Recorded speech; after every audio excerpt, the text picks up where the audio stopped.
Macam tak sakal. Tak faham. Okey. Zahri ni tak hantar apa surat berhenti tak dulu. Tak jumpa Nazif atau Jamali atau siapa pun. Kawan-kawan dia pun tak jumpa tak dulu. Yang diorang tahu Zahri ni tak masuk kerja sampai hari ni. Macam tu je. Kalau betul kita pergi ke kampung dia. Cari dia, tanya dia sendiri kenapa dia buat macam tu. Boleh? Di babu. Babu. Apa yang emergency sangat ni?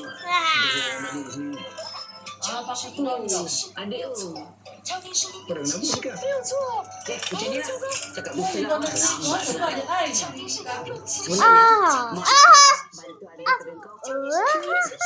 Tu tak Asal tak ada duit je suruh orang. Asal tak ada duit je suka orang. Kenapa?